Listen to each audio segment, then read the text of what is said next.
replace. And while he promises a vastly different government, some wonder how much difference one person can really make. Fletcher Kent has more. First thing Monday morning, coffee in hand, the Premier-designate meets with Dave Hancock to talk transition. I heard from Albertans everywhere. I know what they're disappointed about. I know what they're excited about. I know their sense of optimism about the province. At Saturday's Tory leadership convention, Prentice won 77% of the vote, handily defeating both Rick McIver and Thomas Lukaszuk. Prentice promises a different government. Now he must craft one.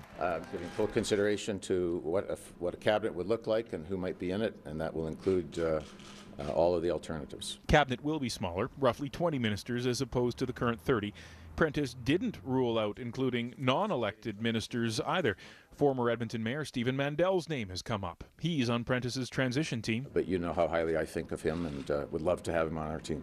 All the new faces will need seats, though. Premier Hancock was asked if he was thinking of stepping down. I'm a staunch supporter of the party and the leader, and I'll do ready to serve in whatever capacity the leader requests. Prentice himself needs a seat. Calgary MLA Neil Brown has offered to resign, but Prentice hasn't decided where he'll run. There is the promise of change, and that there's almost a need to deliver on that promise to show people that you're turning the page. Political analyst Bob Murray says turning the page will be difficult. No matter who Prentice brings in or kicks out, most of his team will be from the old guard. I think what you're going to see is a very different style of leadership. I think what you are going to see is Jim Prentice bring almost a Harper-esque style of leadership in, which is a very strict control over caucus. It's a focus on transforming the party, both in the legislature and in the minds of Albertans. Fletcher Kent, Global News. Prentice says he and his new cabinet will be sworn in together, perhaps next Monday. And one of the early supporters of the Premier-designate was former Edmonton Mayor Stephen Mandel. Well, now the current mayor believes having Mandel close to the Premier's office is good when it comes to getting urban issues on the provincial agenda.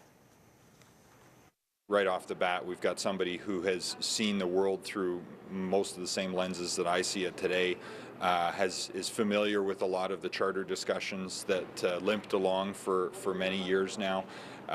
He understands a lot of the inner city issues around poverty and homelessness very, very well. Mayor Iveson plans to meet with Prentice later this week. Conservative MP Peter Goldring will not seek re-election in next year's